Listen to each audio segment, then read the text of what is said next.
పలాస నియోజకవర్గానికి చెందిన సీదిరి అప్పలరాజు గారికి కౌతు కుటుంబాన్ని విమర్శించడానికి ఎటువంటివి లేక మీ పెంపుడు మనుషులతో నా కులం గురించి నా ఇంటి పేరు గురించి చాలా మాట్లాడిస్తున్నారు. మీరు చెప్పడం ఏంటండి? నేనే చెప్తున్నాను. నా తండ్రిది శ్రీకాకుళం జిల్లా, నా తల్లిది కడప జిల్లా, నేను చదువుకున్నది విశాఖపట్నం జిల్లా, నా అత్తగారిది ప్రకాశం జిల్లా, నా చెల్లెలికి ఇచ్చింది గోదావరి జిల్లా, మా మేనత్త గారికి ఇచ్చింది నెల్లూరు జిల్లా.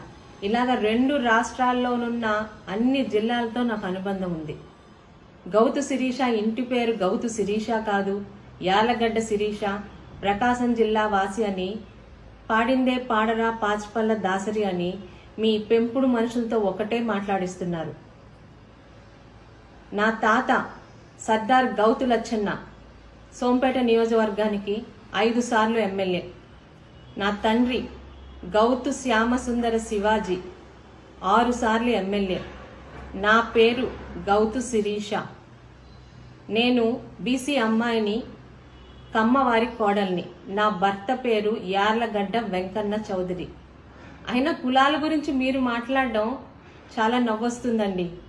నేను మత్స్యకారుణ్ణి, మత్స్యకారుల ఓట్లన్నీ నాకు వేయండి అని, నా భార్య కాళింగ కులస్తురాలు, కాళింగులు కూడా నాకే ఓటయ్యని మీ కులాల పేర్లు చెప్పుకొని ఓట్లు దండుకున్నది మీరు. ఏ రోజు కుల ప్రసక్తి లేకుండా మీకు తెలిసే ఉంటుంది. మా కులం అన్నది శ్రీకాకుళం జిల్లాలో ఉన్న పలాస నియోజకవర్గంలో లేదు. ఉన్న 1-2% మాత్రమే ఉంది. ఏ రోజు కులం పేరు చెప్పకుండా మా అభివృద్ధి, మేము ఉన్న పార్టీ తెలుగుదేశం పార్టీతోనే మేము ముందుకెళ్ళాం. ఈరోజు గౌతు కుటుంబానికి వెతికిన ఎటువంటి మచ్చ లేకపోవడంతో రోజు మీ వాళ్ళ చేత నా కులం, నా ఇంటి పేరు గురించి మాట్లాడిస్తున్నారు. గెలిచినా కూడా మీకు నిద్ర పట్టించేటట్లు లేదు. గౌతు కుటుంబం పేరు చెప్తే మంత్రి నన్ను మాట్లాడుతున్నారేమో. మీకు తెలిసే ఉంటుంది, 30 సంవత్సరాల క్రితమే మా తాతగారు ఒకేసారి ఎంపీగా ఎమ్మెల్యేగా గెలిచి తన గురువు గారైన రంగా గారు ఎంపీగా ఓడిపోయారన్న బాధతో కమ్మ కులస్తుడైన రంగా గారిని శ్రీకాకుళం తీసుకొచ్చి శ్రీకాకుళం ప్రజల చేతే ఎంపీగా చేసి ఆయన్ని లోక్సభకి పంపించిన ఘనత నా కుటుంబాంది. ఈరోజు మీరు ఏం మాట్లాడుతున్నారండి?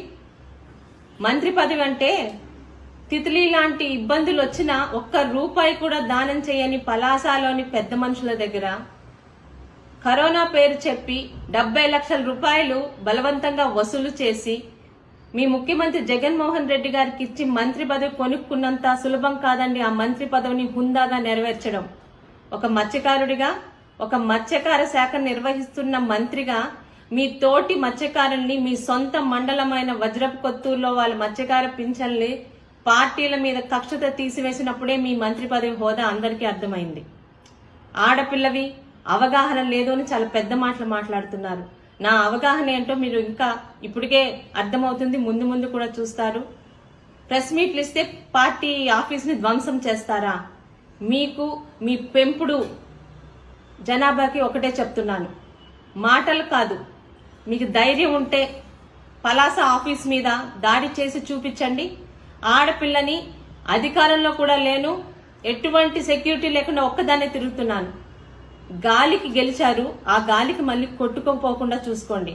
అంతేగాని నా మీద, నాకు టీడీపీ కార్యాలయం మీద దాడులు చేస్తామని మీ చుట్టూ పెట్టుకున్న ఒక 50 మంది రౌడీ బ్యాచ్ తో మాట్లాడించడం కాదు, చేసి చూపించండి.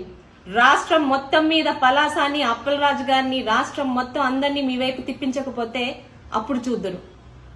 రాజకీయంలో చేస్తున్నారు, రాజకీయం చేయండి. అంతేగాని ఇంకా అటువంటి పేటీఎం బ్యాచ్ ని పెట్టి నా మీద విమర్శలు చేయించడం కాదు.